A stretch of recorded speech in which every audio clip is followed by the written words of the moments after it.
Name of my presentation is the skills mismatch just a polite way of calling people unskilled? Actually, I chose this title pretty much because I think it's going to be emblematic of the skills mismatch as a whole, which is that it sounds very interesting, but you don't get the answers you're looking for. So actually, you're not going to find an answer to this question in this presentation. It's a little bit of a misleading advertising, but you are going to find some things that touch on that, and we'll come back to in the end if we still have time. Skills mismatch, I'll go through this rather quickly because I think you already know all of these things about the basic definitions. So let me switch very quickly to the story as I see it, both in political policy and to some extent research circles, which is that we seem to have a story which talks about high unemployment, particularly among youth, about increasing qualifications. So how come people are more and more educated all the time and there is more and more youth unemployment, or at least it doesn't seem to be declining? There seem to be two basic explanations that, well, there are many more, but two that they are most often mentioned. One is the skill-biased technological change, which means that, which is the famous race between education and the labor market, which says that since the labor market is becoming more skill-intensive all the time, if the education system is increasing but not soon, not quickly enough, then it will lead to actually both wage polarization, as the higher skilled people are in more demand, and also to potentially higher unemployment for those that cannot keep up.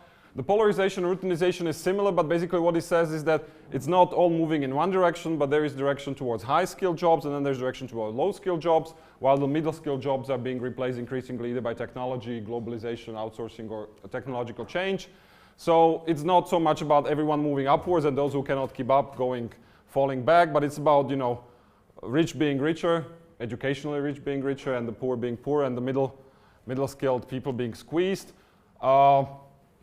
What it can also lead to is that, of course, if the middle-skilled people can successfully squeeze out the low-skilled people from the low-skilled jobs, that can translate itself into actually low-skilled people being unemployed. So the middle-skilled are then overqualified for the low-skilled jobs that they have. So that's the simple but fairly common story these days, which seems to be justified not just by the increasingly or by the quite high youth unemployment in most European states, not all, but also, for example, by things like the famous stories of in America, of all the English majors from Ivy Leagues working at Starbucks, et cetera.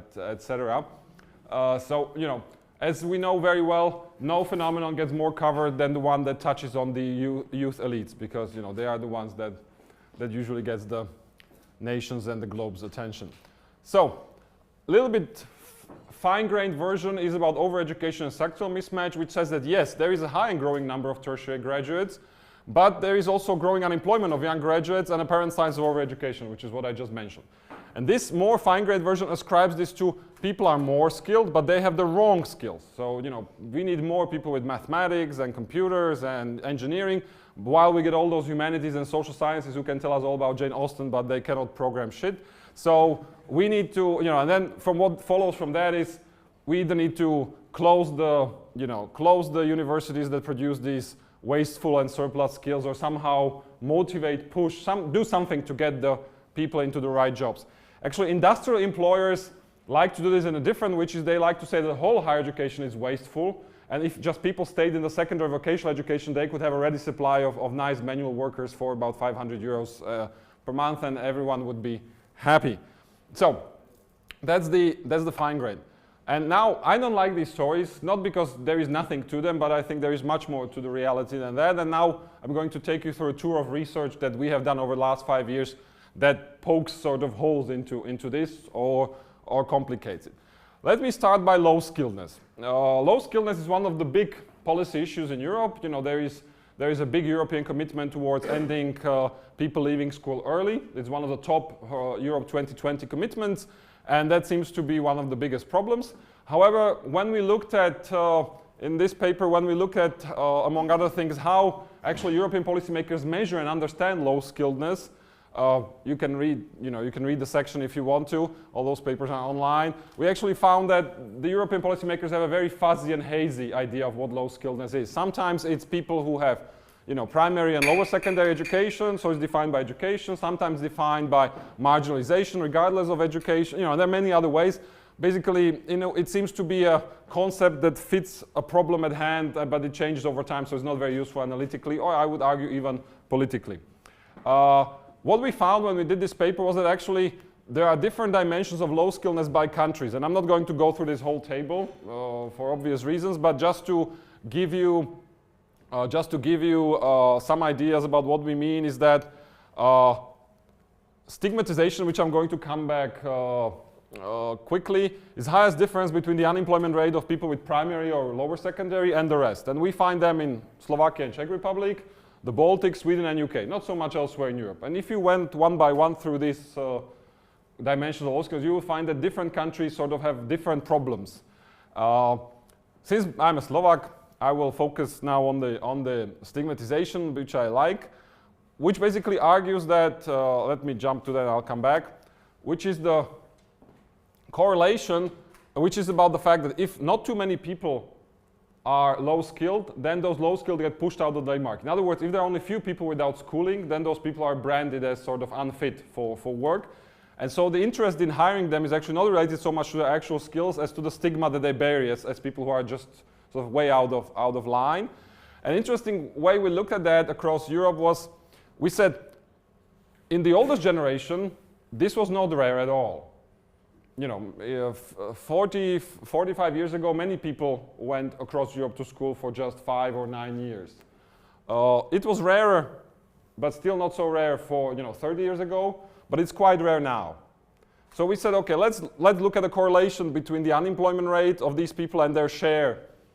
And we found that for the really old people, it doesn't exist, but it's much stronger for the young cohort. So in other words, this seems to say that even in the same countries, if you are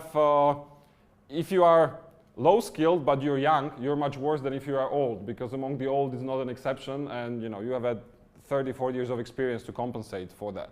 Now coming back to this, which shows it in a slightly more complex framework, these are just three panels. One is relative unemployment of young age group 15 to 24.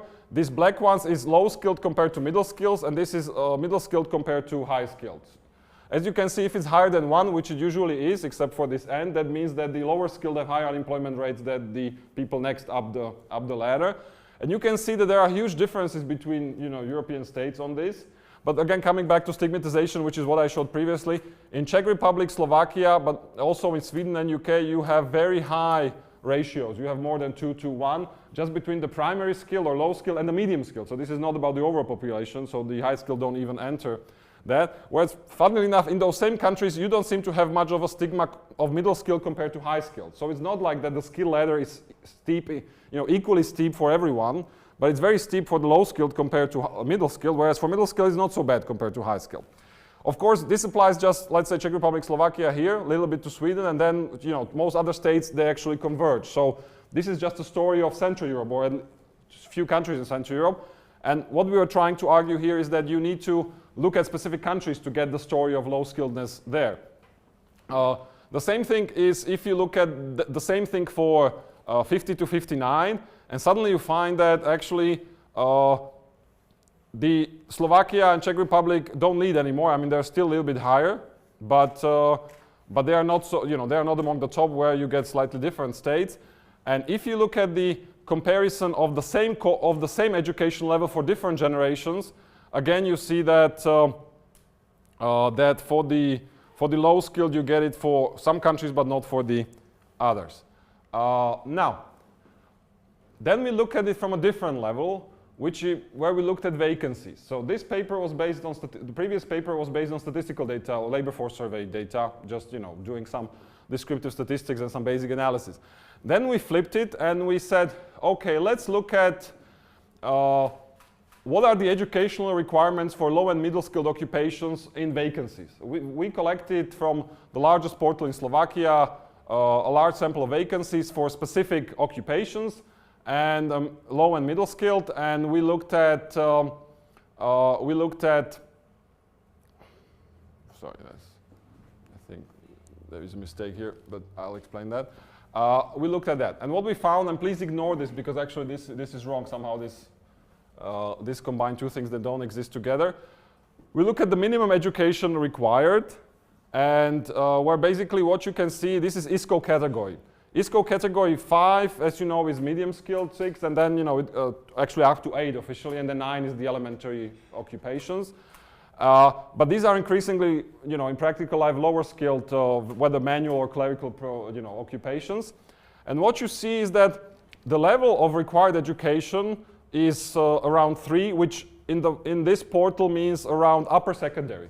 So basically, for a variety of fairly low-skilled occupations, they require upper secondary, finish with the graduation certificate, the Abitur or Maturita or whatever you call it in each language, which enables you to, or BAC, you would probably call it in France, which enables you to study at the university. So basically, you need a sophisticated, at least officially sophisticated upper secondary education to do things at ISCO level 8 or 7, which, if you look at are things like, basic clerical professions. And even for occupation level 9, which is, the elementary occupation, you still get upper secondary somewhere between without certificate and with the final certificate. So what we found is that they require fairly high level of educations, and we ascribe that to the fact that in Slovakia together with the Czechs and some of the Baltics has the highest level of upper secondary completion in Europe. So nearly everyone has upper secondary, so the employers adjust to that, which means that for the small group which doesn't get it, life is tough. So even when they want to become a salesperson in a supermarket, they can be in trouble because suddenly they are out of line. So this is another way of showing the stigmatization from the demand side.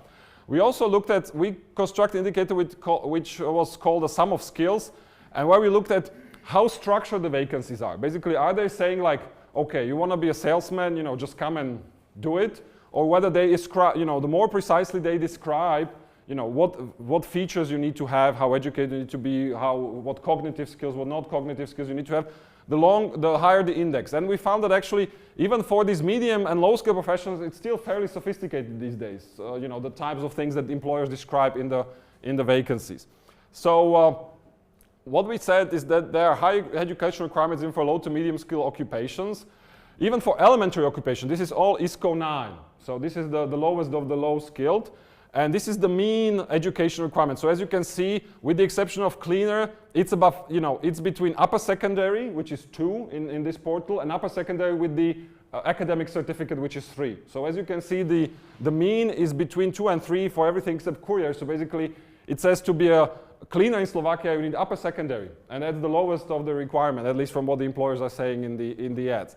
So, and this is the mode, and this is the variance. So, I think you can look at it from that, but only for cleaner is the mode 1, which is basically lower secondary in the Slovak system. For everyone else, the mode is actually 3, which is the upper secondary with the academic certificate. So if you want to be a room staff in Slovakia, you'd better study hard, because otherwise no one wants to take you. And as I said, this is just to illustrate the fact that as the country grows more qualified, the employers adjust in what they want, which seems kind of obvious, but I think complicates the story of low skillness. So this is basically, this is the things we came to in this paper, other things. Basically what we said is that they are specific and quite high. This is not so important. And basically what we said is that the demand focuses on non-cognitive skills and specific cognitive skills. So the non-cognitive skills, which I think we will get to shortly, were actually much more emphasized, though they differ between different types of jobs. And that's linked to the interactive nature of the jobs, not to the qualification or the experience required. What is meant by that, to be specific, is that there are very different ads for porter, postman and laborer, depending on how interactive the job is. So the more interactive jobs usually have much more about the non-cognitive skills, about they be able to work in the team and work with the customer, whereas the ones where you don't need to work either with the team or the customer tends to get much lower. So the specificity of skill requirements in the vacancies is not so much that the more sophisticated get more or less sophisticated less, but it's more about what type of job it is. So you can have a relatively non-skilled job or low-skilled jobs which however can have very detailed description, especially of non-cognitive skills, if that low-skill job requires either working successfully in the team or working with customers, which is what we call the interactive nature of the jobs. This was just Slovakia. Then we did a paper where we looked at the vacancies from EURES, which is the European vacancy system, from 3 countries, Czech Republic, Ireland, Denmark. And in the interest of time, I'm not going to read through that. But what we found was, first of all, that countries do differ. So again, that's going to be one of my final points, is that we should never take American research or Slovak research and just assume this is going to be true all around the place, even within Europe, let's say. We should always check it within a specific country, because even within these 3 countries, which are all small open economies, so it's not Slovakia versus UK, it's 3 small open economies, and they had very different combinations of that. So as I say, I'm not going to get into details, because then that would take another 10 minutes and there is still a lot of ground to cover, but that paper is already out, so anyone interested can take a look. This is something I did with Kea, who is here, and that's a very interesting paper, because originally we did the data together, then I did the paper and presented it in the workshop which Kea was leading, and Kea didn't like it, so she rewrote the paper and then resubmitted it. So we actually have we actually have 2 versions of that paper. One where I'm the first author, which is what I'm presenting here, and then there's another paper with the same data where Kea is the first author because she did all the work for the rewriting. So I have to say, neither of those was published yet, so while we consider it very interesting, somehow the journals don't. So that's interesting. What we did was, there we tried to combine the things. We took data from vacancies, but we also took data from wage indicator, which I guess most of you know something about, which is where people with actual jobs put in various characteristics. So we said, how does the demand, as expressed in vacancies, match with actual characteristics of people across 131 occupations in the Czech Republic, where we had both data in sufficient quantity for that to make sense. So first of all, we had 5 questions, but one of them I think we skipped. Does the occupational distribution of vacancies reflect of the job holders? In other words, are there as many, is the distribution of vacancies similar to how many people actually do the job, or are there vacancies much more for some types of jobs which maybe don't have so many people? And the answer was that generally yes. So if 5% of all jobs are, I don't know, construction workers, then you can expect that about 5 to 6% of vacancies will be for construction workers. But there was a small minority where, however, there was a major mismatch, which either have lots of people doing them but no one advertising them for anymore, or vice versa. So you have both a kind of statism in the labor market and then some types of dynamism. More interesting is, are educational levels of vacancies and job holders similar across occupations? So, basically what they ask you in vacancies is that what actually the people have, the kind of degree, the kind of education. And the answer was actually no, that overeducation is frequent. In other words, the job holders tend to be higher educated than what the employers say in the vacancies they demand. So going back to these high levels that I was talking about here, we actually found that the people doing that in the Czech Republic, I mean this is Slovakia, but as we saw Slovakia and Czech Republic similar, that people actually in the jobs have even higher characteristic on average. So there really seems to be a lot of people having quite high. That's not so important. And then the interesting question was, how is the educational level of the vacancies compressed? In other words, because you can have a vacancy for a job where all of them are at the same level. So if you say I want a doctor, then you make a safe guess that every one of those vacancies will say you need to have a university education or in medicine. Or you can say, or you can advertise for a room staff, and you can go anywhere from no education to university degree. It's up to the employer to decide what kind of education they want. So originally we made a hypothesis that the higher level occupations will have lower more compression, because as I said, for doctor everyone knows, so there's more settling down, whereas for the lower skilled occupation there are much more dispersal. Actually, this hypothesis did not work out in the Czech data. What we find was that it's much more complicated than that. That for professionals and blue-collar workers, the compression was relatively high. So in other words, the employers knew what they wanted. But for professionals, I mean doctors, teachers, But for example, for managers, it was all around the place. So ISCO 1 was all around the place, compared to these. And we found that the service workers are split. Some types of service worker occupations were also very compressed. There was a clear expectation, but for some it was also around the place. So we found that it's not so much with the higher skill jobs, you have clear expectations, and with lower skill jobs, it's all around the place. What we found is it depends much more on blue collar, white collar professionals, managers, these types of things. Oh, this is my favorite paper.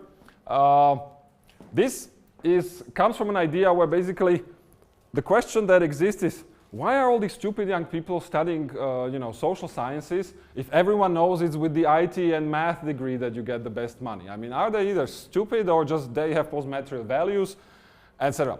And what comes out in parents and policymakers is that we either have to educate them better, they're just stupid, they don't know about it, or if they are still stupid enough, we just have to regulate. So my idea was that this is usually when you look at returns to education, they are, first of all, there are very few subject studies. So you actually don't have good subject return on education data at all. And when you do, they usually tend to make very uniform assumptions. Basically, they calculate the cost as the same, just the benefit is different. So they say, okay, everyone is in school for 5 years, or maybe for doctors 6 years, and then they work. And how much do they make? But actually, if you think about it, the costs are very different as well. There are schools where you can work while you're studying, and then there are subjects where you cannot, or you can do it much less. So for that is a huge opportunity cost. There are schools which take longer, there are schools which take shorter. So we said, let's actually do a subject-based returns, based not just on differentiated benefits, but also on differentiated costs. And there is a database called Reflex, which for 5 countries collected lots of data about the incomes after. But we also had data about how much people study and work in different subjects. That was from a student database. So we put it all together for 5 countries, but here I have just 2.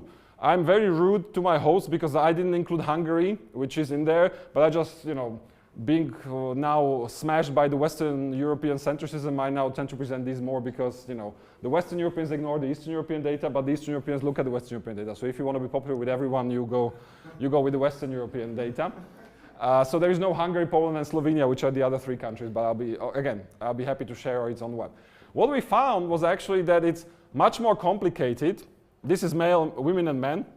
And what we found was that we put it into 4 categories due to the smallness of the sample. One was education, humanities, and arts. Then there was social science, business, and law. Then there was STEM, science, technology, engineering, mathematics. And then what we call non-tradable services, which was things like healthcare, education. Education was there. There was healthcare and something else I forget. Sorry about that. And what we found was that actually once you take into account all costs and benefits, as I mentioned, the picture changes. And actually in Italy, you have higher returns on social science, business, and law than you get on STEM. And the key reason is not that the STEM people wouldn't make good money, but they actually have to invest a lot. The study takes long, and they don't have any time to work while they're studying because they have to study. Whereas if you are doing a business degree in the University of Piacenza, life is different. So that's what we found. And similar things in France, and actually similar things across the 5 countries. This differs, but the answer actually seems to be that if someone goes to study law rather than mathematics, they actually are making a rational choice in most, in the countries that we studied. So it's not basically and this is especially true for women. And I'll get to that shortly because we did gender split. And that was especially true for women for reasons I will show shortly.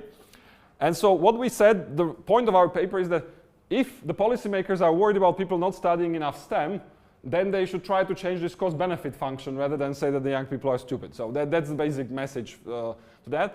And this is where we looked at the costs and benefits. And basically, I will focus on the STEM, which is very interesting in the sense that this is about how much you have to invest, which is here, and then how much you get. And basically, this is high, this is low. So if it's here, that means you have to invest a lot, but you also get a lot out of it afterwards.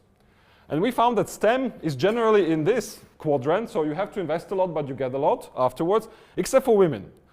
In 2 out of 5 countries, it was a high investment, low gain for STEM women. And in the other 2, the women were still much lower than the men in the same country. So basically, the second question is, why are there so few women studying mathematics and IT? One of the answers might be because they have to study as hard as the men, but they don't get as much money afterwards. So if they're rational, again, that might... And here I'm not claiming that the people making these decisions are fully rational and know all of this, of course not. But what I'm trying to say is that you don't need some type of irrationality to explain the behavior because it seems to be actually fairly rational. And interesting thing is that this is not true in the other sectors. I mean, this male-women split as much. STEM seems to be the one where the gender segregation really hits. Interesting one is education, arts, and humanities people here, which is low effort on average, low gain. So that's completely the other quadrant. So you get a lot of fun during study, or you can work a lot, but whereas the social science is, and the health is, you can see, is much more widespread. You know, so it differs from country to country. There were not such a clear-cut conclusion. So if your daughter, well, you don't seem, not too many people have a daughter yet, but if your daughter wants to study STEM, you need to make her calculate this quadrant and then see whether things have changed in the meantime. Now, the next paper we did was, which we did with Brian here, and my other colleague Caroline Leonard, looks at 2 million vacancies in the US, which we got thanks to a nice business called Burning Glass.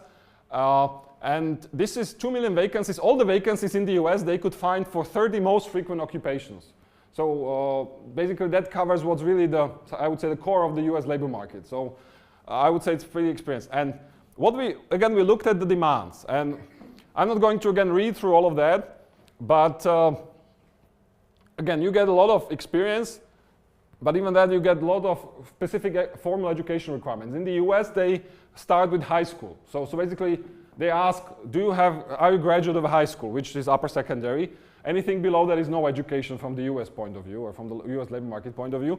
So basically, 67% of the jobs of these vacancies say that, do you have high school or more? Some of them, of course, ask for college or graduate, but 67 ask for something, which means you have to have at least upper secondary to have your sort of foot in the door. And if you look at low-skilled occupations, which are defined as low-skilled, still you have the 67% as well there. So even for low-skilled occupations, you 67 say you have to have high school. So even in the US labor market, the thing that we were mentioning earlier is true. And actually, it's funny that for the medium-skilled and high-skilled, it doesn't go up, it actually goes down. And the reason is, of course, not that they wouldn't demand it, but they just some of them take it for granted. So, again, if you're advertising for doctor, maybe you don't put it in the advertisement, you need to be a graduate of medical school because you somehow think that, okay, everyone knows that. Which, by the way, is one of course, the weaknesses of this overall methodology of using vacancies, that you have to be careful of thinking about what the employers are saying and why, because they are strategic. It doesn't prevent use of this, but it just, we also saw that 20 to 40% of vacancies mentions these types of non-cognitive skills, and this is more about the skills. So cognitive skills, most requested are computers, analytical, and language, but computers are the highest. I'll get to that shortly. And there it goes very strongly with the skills. So only 9% of the low-skilled vacancies, but 39% of the high-skilled vacancies require that. For the analytical skills and the language skills, they're also a gradient, but much smaller. So there doesn't seem to be such a difference in the demands placed. For the non-cognitive skills, again, you have a gradient generally, both on service and team working, but especially on the service skills, there seems to be a huge gap between the low skilled. So in other words, for the low skilled, it's generally less requested. Now, coming back to Central Europe, this is another paper that we just finished with Brian and Caroline, which looks at foreign language requirements in Central Europe. We look at 4 countries, Visegrad 4, and we downloaded 72,000 vacancies from 4 main job portals in the country. So 1 for each country, the biggest one we always chose. And Brian was kind enough to spam the internet by downloading it and analyzing it for us. What comes out of that is that, and you have to remember, this is a complete sample. So 10 minutes, okay. 52% of all vacancies in Central Europe require English, of all vacancies, whether from cleaner to computer programmer, of all. And 12% require German, while the other languages don't catch up very much. So if if Spanish is your favorite, then I wish you all the best, but I would still advise to move up the chain. And this is how it matches with actually percentage of people who can speak the language. You can see that the percentage is much lower in each of these countries. While for German, actually the match is much stronger. If you look at these percentages and then went back, you would see that generally matches. So there doesn't seem to be such an undersupply of German skills, but there still seems to be a big undersupply of English skills, which also explains why so many vacancies mention it. I mean, if you know that it's not a general, probably in Sweden, we haven't done that, but I would estimate that if you did this in Sweden, you might actually find lower numbers, because if it becomes nearly universal, then you don't need to emphasize it so much. We also looked at the differentiated demand for English by occupation. So, I mean, this is a long list. You can take a look where it's highest.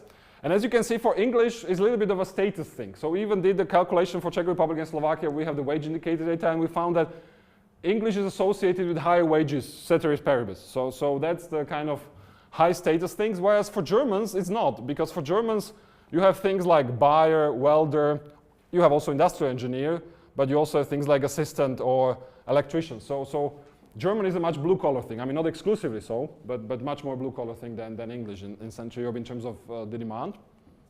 And this is our favorite graphic with Brian. This is from the US data. So we took those 2 million vacancies that I mentioned, and we looked at them specifically for IT skills. And this is for non-IT professions. So we on purpose didn't look at the IT professionals, look at everyone else, at the sales assistants and whoever. And we found that 15% require some type of general PC skills of all vacancies. 10% require specifically sort of Office, Microsoft Office things. And then it becomes much lower. 2% require some type of social media skills. 1.78 SAP, which some of you know, some of you might not. Then you have customer relations management and search engine optimization below 1, and then you go up and up. We find this fascinating because it shows that the IT skills are, of course, now seeping into the complete and broad population. But of course, the top demand remains relatively limited. So these two things, like knowing how to work with PC and being able to work with Word and Excel and PowerPoint, is the vast majority, of course, of that. But you still have small niches, even in non-IT jobs, for relatively sophisticated things like search engine optimization. Okay, I'm coming to the end, but also coming to the end of time. Let me run quickly. This is just what we also find is that we need to look more at issues like experience and social capital when we look at things like mismatch. For experience, I think that was already mentioned in lots of places about how many of these things require experience. But we also found, using German data, that social capital measures have a significant and positive impact on probabilities for investing in various types of adult learning. So basically people with, and it's funny that, I don't know how many of you are familiar with the social capital theories, but basically there are strong ties and weak ties. And strong ties are your friends and family, close friends and family, and weak ties are your acquaintances and sort of weaker friends. And we found that in line with the social capital literature, it's actually more the acquaintances that are likely to increase participation in learning than friends. In other words, what's called the strong ties, your close people, they tend to be less the bridging social capital, which takes you outside to the world, and the acquaintances tend to be more interesting. So this is just I admit the relevance for this is limited, but I just couldn't resist. Now, a special bonus. This is about life cycle. Everyone talks, of course, when you talk about skills mismatches, by the time people are out of school, it seems too late. So there's the issue of lifelong learning and adult education. And there seems to be a general, thinking that lifelong learning is about people, sort of doing some courses, whether on the job or outside the job. But what we found was that actually, or that was our hypothesis, that countries do differ. That in some people go literally back to school. And in some countries, it's more short-term or more employer-based. And so we actually put it through the data, and we found that it's true that you have countries like the Nordic countries in particular, and also Netherlands, which have relatively, and this is all relative, so this is an absolute, relatively lower number of people going back to school, but very much higher number of people doing on-the-job training or other types of short-term courses. Whereas Czech Republic, Slovakia, but also Hungary, Romania, Greece, Latvia, Italy have more of people going back to school, but very few doing sort of on-the-job training and the type of shorter-term courses. Whereas the UK and Ireland seem to be the only one that were combining it. So lots of people going back to school, but also lots of people doing the other thing. So that was a kind of typology, which also the point is that the countries do differ on this. So this type of, because just to give you a reason why this is important is that the basic indicator the European Union uses to measure lifelong learning is what percentage of people participated in some course in the last year. But they don't measure the intensity. So a country where 5% of people went back to university to get a degree, and a country where 5% of people got a 3-day class in using Excel, come out the same in that indicator. which of course doesn't much matter if this is artificial distinction, if not that many people go back to university. But what we showed in that paper more broadly is that actually in some countries many more people do than in others. So if you are then comparing them on this single indicator and say, you know, Denmark has this perfect system of lifelong learning because 25% of people participated in lifelong learning last year.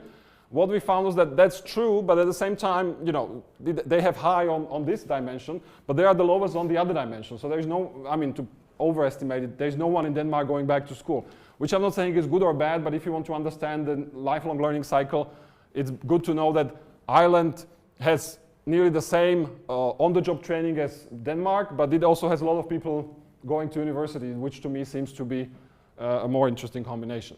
So this is the final policy implications. I'm not going to, you know, read them. I think they are short and quite. So instead, I'm going to tell you while you read that or don't, the answer to the initial question.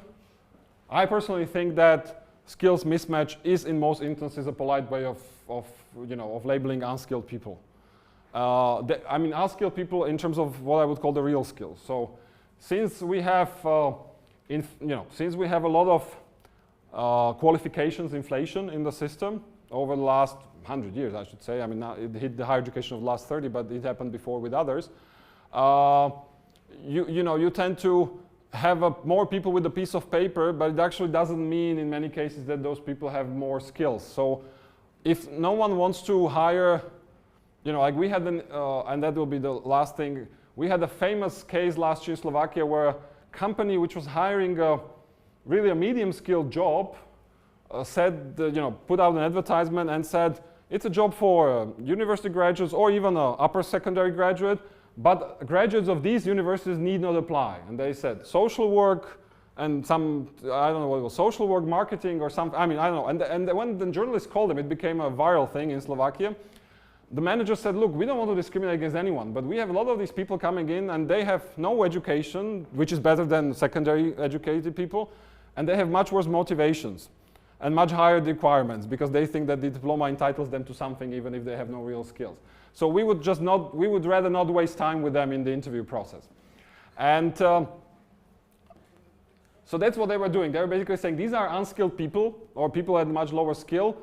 It's not mismatch. It's not that they have some types of skills that could be used elsewhere. They just don't have, you know, they spent 3 or 5 years in the university, but they are not any better than they were when they were 19 probably, or at least not by the standards of this employer. And again, for that, this presentation doesn't offer you hard data. For that, it just offers you my opinion, which is free. And with that, I think I'll finish the presentation. Thank you.